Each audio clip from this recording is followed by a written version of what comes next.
What is up, everybody? Jeremy here, and guys, I'm very excited for the conversation we have with us today. We have the real Jason Duncan with us today. He is an entrepreneur, he is an innovator, and he's somebody that is really helping others to get to that next level and find out what that looks like. So, Jason, thank you so much for hanging out with me today, man. My pleasure, Jeremy. Good to be here. So I want to ask you, you have a super interesting background, and if you've kind of had like several different lives within your life of careers you've done. And I guess I'm interested to find, like, you know, you've been in ministry, you've been a teacher, you were very successful, kind of, I guess that you'd consider it like the tech world with a company you had built around lighting, which is very cool as well. How did you finally know you were doing the right thing? Like, how did you finally know you arrived where you're supposed to be?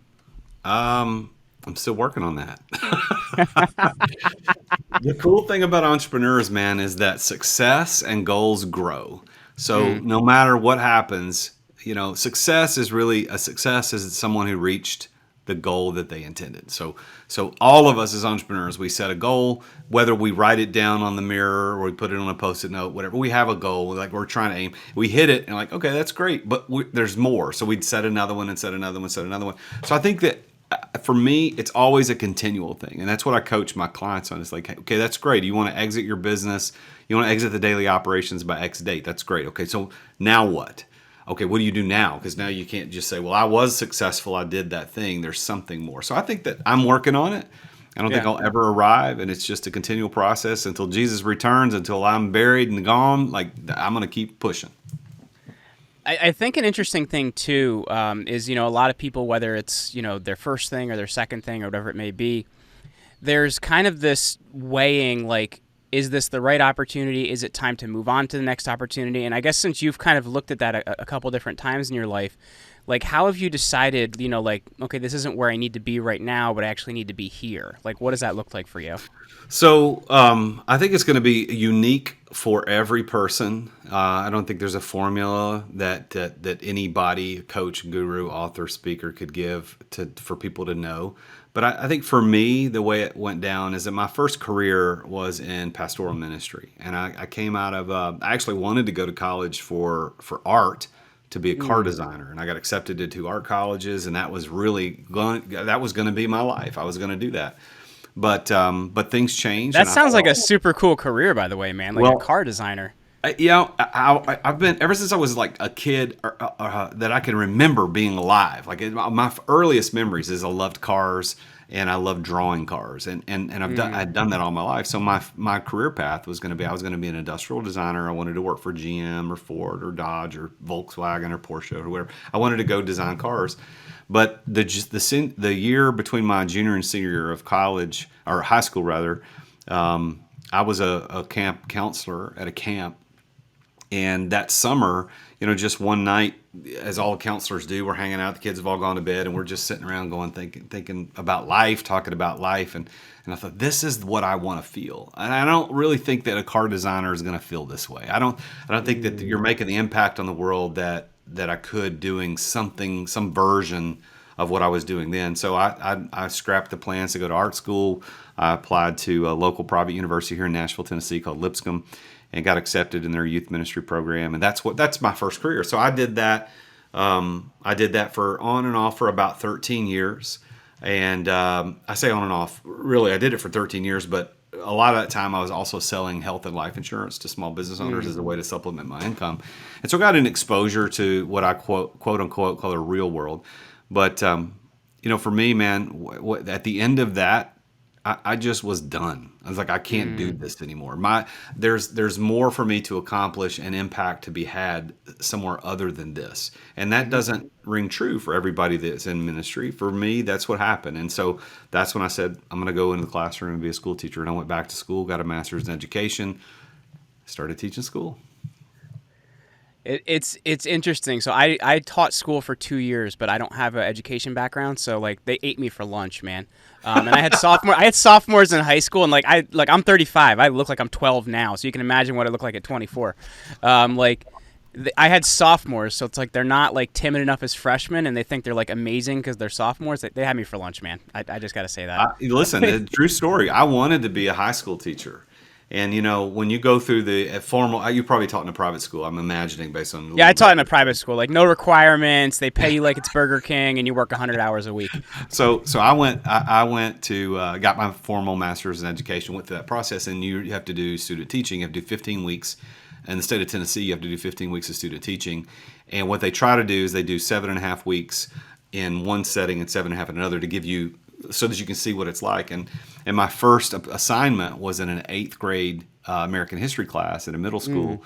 And I was not looking forward to it because I had my heart set on I want to teach high school. As a matter of fact, I thought I was going to teach art. That was really kind of what I was going to go do. But I sat through a couple of art classes as a student teacher. I'm like, this is the most boring thing I've ever seen in my life. I don't remember being this boring when I was a student, but as a teacher, it was terrible. So I decided to teach history. But the middle school was amazing. I loved it. The 8th graders were phenomenal. 13, 14 years old. They're not yet too cool to be like interested in what adults think of them, but they're very independent. So it was perfect. And then I went to the high school. The second 7.5 weeks was in a high school. Hated it, dude. I don't know how you did it. There's no way I could have done it. I would have killed somebody. I would be the guy on the news, like local teacher shoots an 8th grader or a 9th This was grader. back in like 2012 for me, man. So like when I was in high school, like people, like if you had a cell phone, it was a big deal. So like in 2012, like they just kind of started having smartphones with cameras and stuff like that. So like their goal every day was to see how far they could push me and get me on camera. 2 years of that is enough, man. I can't do that. Yeah, well, good for you for trying it out. But at the end, to go back to your original question about how do I Yeah. know when to move on? So I was forced out of teaching. You and I wouldn't know each other. I wouldn't be on your podcast. Nobody would know who I am except for my students. Had the Great Recession not happened, but coming out of the Great Recession, school districts all over the country were being forced to have to make tough decisions because of money. Just the recession killed everything financially. And so personally, it didn't affect me like in my personal finances or anything else, but professionally, it did affect me in an unexpected way. My principal came to me in April of 2011, and he sat me down. He said, "Hey, man, I've got some bad news." And I'm like, "What?" "Okay, because I can't renew your contract for the following school year. I'm having to cut teachers." And so I and one other dude in the school got cut. We were the last 2 guys hired, and I happened to be at that time the #1 teacher in the county in my subject area. So I had higher Wow. test scores than anybody else. So I was a great teacher. It wasn't like I was chaff on the floor and they were trying to sweep me out. I was really good. I had a degree, had a master's degree. I was highly qualified in 2 subjects, and I had my administrator certificate. So I was on track to be a permanent lifelong educator, and it all got cut away by the recession. And so that's when I became an accidental entrepreneur and started moving in that direction as an entrepreneur, and that's what I've been ever since. So let me ask you this, because a lot of what you're doing now is you're working with entrepreneurs. You run Results University as well, and you're helping entrepreneurs to kind of figure out what success looks like, what scale looks like.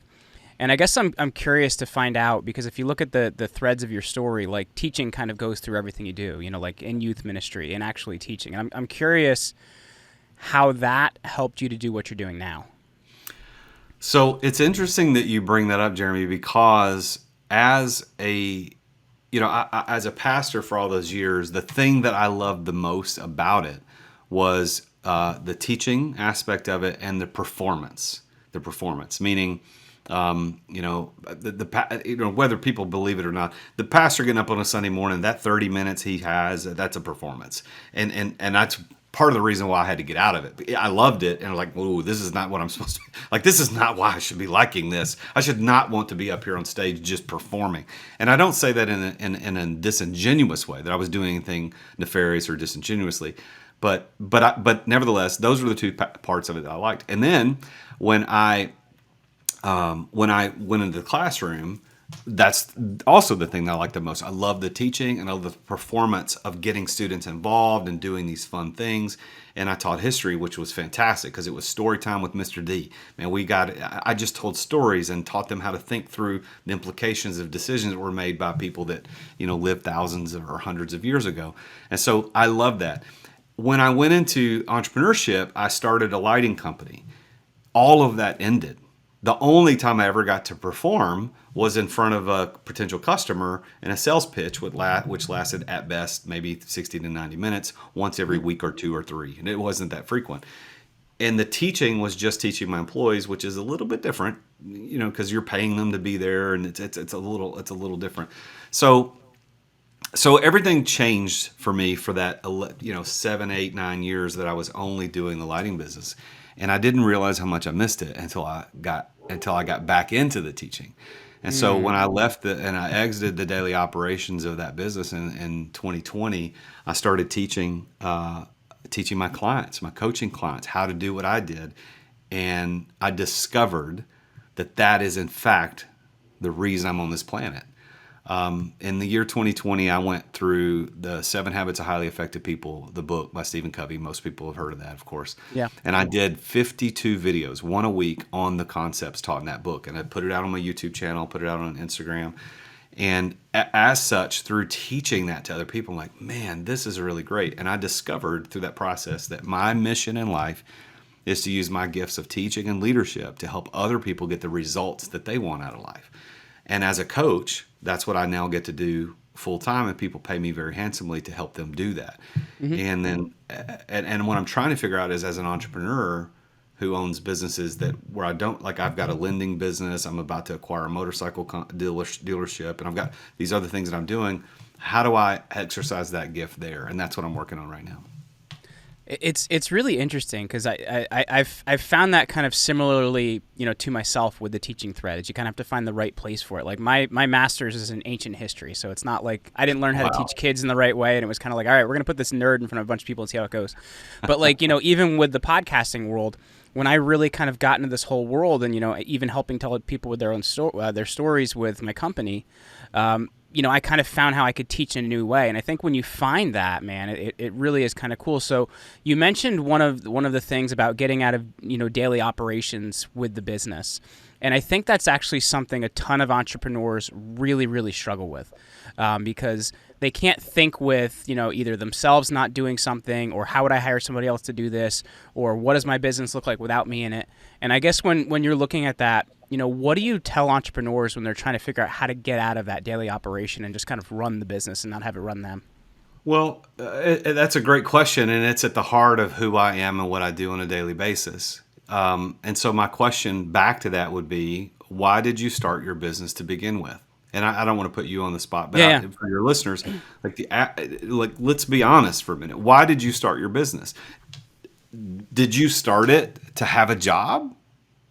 Is that why you started your business? Did you say, hey, I just want to work 100-hour weeks, and yeah, certainly I should have the expectation I'm going to be paid more than when I was in the corporate world, but you probably didn't start it for that reason. You probably didn't start a business to have a job. You're a job owner, not a business owner.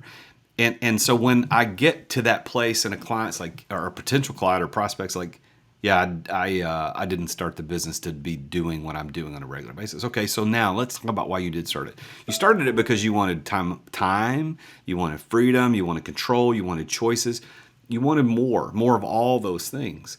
And if your business is not delivering that for you, the definition of insanity is, right, doing the same things over and over again and expecting different results. Yeah, Exactly. So if you say, hey, I want a business to provide me what I refer to as the exit lifestyle. If that's what I want, but I can't go to my kids' recitals or soccer practices, or I can't, like you and I were talking about that earlier. Yeah, the reason we're doing this interview earlier is I'm taking my 3-year-old to soccer practice.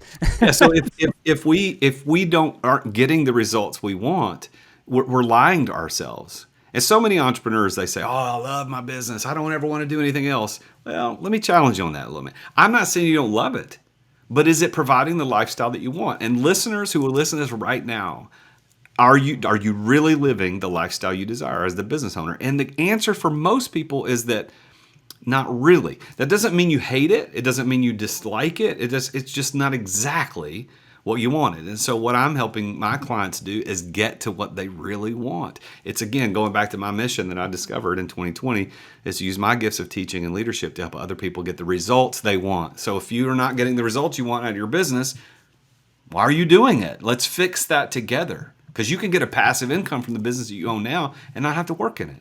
I can show you how to do that. It's really interesting because I know, like, and I'm sure this is something you saw as well. Like, when I was able to get out of day to day operations of my business, because, we had people trained that could do the job well and could do a great job, you can actually look at the future of your business and what you're putting there, right? When you're in the day to day, man, it is really hard to see more than 3 feet in front of your face. And you Yeah. can't kind of create, like, I guess, what your future conquest plans are going to look like. Yeah, your job as the founder of a business is threefold, and this is it. So write this down. Right there's three things you're gonna do. Number one, set the vision. Your job is to set the vision. Number two is to communicate the vision. Your job is to communicate that vision. And number three is to build the asset. Build the asset. If you're doing things that aren't related to those three things, you're breaking the law. Not the law of the United States, but breaking the law of the architect. The law of the architect is a law that governs how business is done and how human relationships are encountered. The architect of a business, the founder, his or her job is to set the vision, communicate the vision, and build the asset. If you are too busy sweeping and mopping and selling and designing and doing to set and communicate the vision and build the asset, you're breaking the law of the architect, and therefore you will never achieve the results that you want. So let me ask you, like, logistically, what are kind of those first steps somebody should take if they're trying to, kind of get out of that spot? Like, what are some of the recommendations you make to people in terms of things they need to start doing differently so they can kind of get out of that? So that's a great question. There's four core principles that I teach on around this concept. The first of those four core principles is step one, and that is you have to embrace delegation. So many entrepreneurs pretend and to be the hero of the business. They put on the cape, they fly in, they solve all the business problems, they put out all the fires, they save the damsels in distress. And at first, as a startup, you got to do that. That's just required. But you shouldn't be doing that 2 years down the road, not three, not five, not 10, for certainly not more than that. You shouldn't be the hero. So how do you break the hero syndrome, as I call it? You have to embrace delegation. And there are certain ways that delegation works and certain ways that it doesn't. Most entrepreneurs practice either confiscation or abdication. They're not practicing delegation. Yep. And as a matter of fact, on my TED Talk that I gave back earlier this year, that was the entire 16-minute talk I gave was on what is delegation? How do you break free from the hero syndrome? It was actually called the ironic prison of entrepreneurship. So, and you can look it up on YouTube. But that's what I talk about is that. So that's core principle number one. Step two. Well, and before we get off of that, I just want to add to Yeah. that too, because that's a really, really good point as well. Because I think when you're delegating, like, something people don't consider is they're like, okay, so I'm going to hire a salesperson. Okay, go sell, salesperson. Hey, salesperson, why aren't you selling anything? And they realize they come into a space that there wasn't a what do I do every day? How do I do it? What happens if I run into a problem? And as a founder, you need to put those things there so that somebody can be delegated to well. Yep. Delegation is an art and a science. And that was what I really learned through when I hired my first business coach in 2017 until I stepped away from daily operations in 2020. That's what I did a deep, deep study of. Like, how do I delegate appropriately? I've got a fantastic team. They do phenomenal work, and I love those guys very, very, very much. They do great work. But how do I delegate to them so that this works? How do they maximize their talent, strategies, and giftings and skills without me being there to make everything happen? And you know what? The surprising part of that is that there's gonna be, when you finally pull off the exit without exiting thing that I teach, is there's a lot of unexpected resentment from the lower level employees. The high level employees, they get it. They understand, hey, you're giving them more responsibility. But the low level, and low level, not meaning in terms of value, but like No, like they're not entry level, not as skilled. well, or just not in the leadership. They're Right. they're just workers. They're going to see this as, okay, so you just stepped out so that you could get paid and not have to work.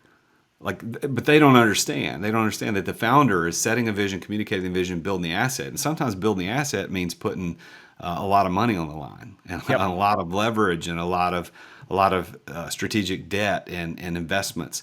And so they don't get it. And that's an unexpected thing. So be prepared for that. But the second core principle and how you get to that place of living the exit lifestyle is you have to eliminate stress. And you can't make this happen. You can't live this exit lifestyle if you're dealing with stress Yep. on a consistent basis. And stress is not caused by the endurance of stressful situations. It's caused rather by the by too many open cycles at any one time. And there's this other law of the universe called the law of open cycles that teaches us that if we have too many open cycles at any given time, too many tasks, too many things to do, too many things to pay attention to, that's what elevates stress in your life. And you have to eliminate that and learn how to deal with that so that you can freely move into the future without that stress, attaching itself and dragging you down with it.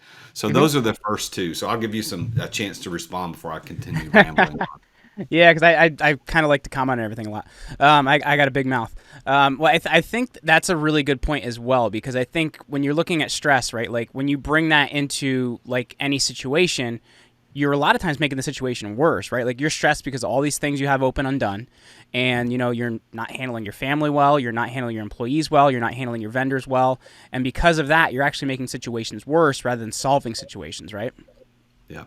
Stress is a killer. I think that just from a biological standpoint, stress can kill.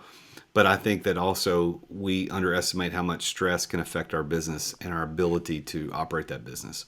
Yeah. So eliminating stress is kind of the second core principle. But the third is establish systems and processes. And this is the one where most people go, yeah, no, duh, I know that. You got to do that. You got to process.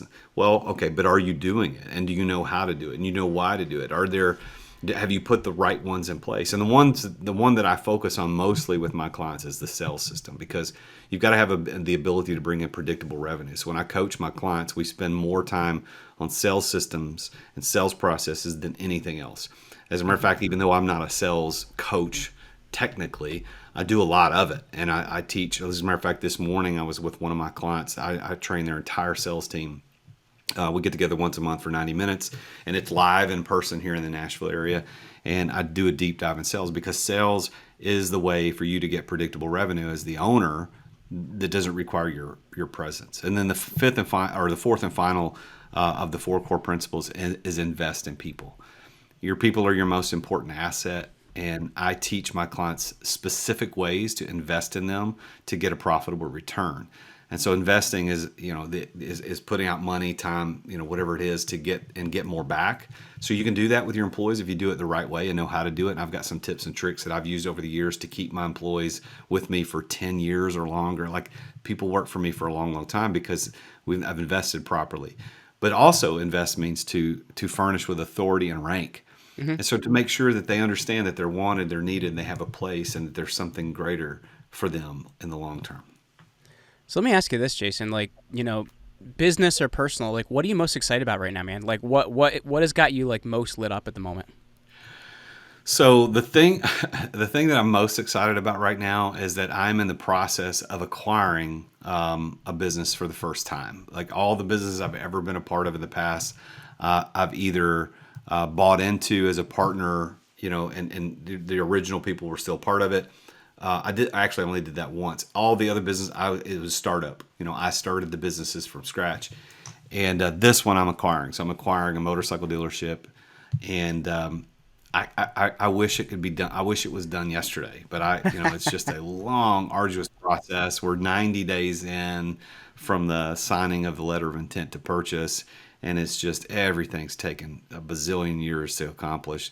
But in spite of that, I'm very excited about it. And I guess I would say the other thing too is that I've got a, well, you know what? I'm going to leave that one out. So you can edit that out or whatever. But I'm not going to say that one. But that's the thing I'm most excited about right now. I get it. Well, Jason, this has been a great conversation, man. I really appreciate you taking some time out today. I also appreciate your flexibility, as you were super willing to, work around my schedule today, which I appreciate. So for people listening, if they want to connect with you, if they want to learn more about what you're doing, or, they want to reach out to you, man, how are they going to do that? So thank you. It's been an honor to talk to you. You know this game as much as I do, hosting and being guests, and it's always a pleasure to be a guest on somebody else's show. So thank you. But you can follow me at The Real Jason Duncan on any platform, at The Real Jason Duncan. But I really only hang out on Instagram and LinkedIn. Instagram probably more so than anything else. I do have a YouTube channel. All of my podcasts, all of my videos, everything goes out on YouTube. And you could, again, that's at The Real Jason Duncan on YouTube. But what I would say is that to the entrepreneur listening or watching this is that if what I'm saying resonates, you're like, you know what, Jason, I'm not getting the results that I want. I'm not living that. Well, then let's do this. Let's do something about it. Let's do something about it. So go to exitwithoutexiting.com. Exitwithoutexiting.com. Go there, read what I've got to say. Watch, I got a little short video you can watch about what this is like. And if that resonates with you, sign up for the program, man. I've got a live group coaching thing that I do called the Business Accelerator, and I take you through these 4 things that we've talked about on this show today.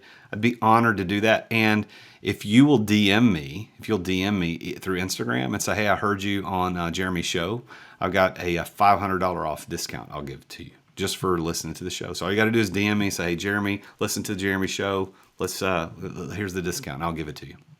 Very cool. Well, you guys heard the man, exitwithoutexiting.com, and the real Jason Duncan. Thank you so much for hanging out with me today, man. Great. Thank you so much.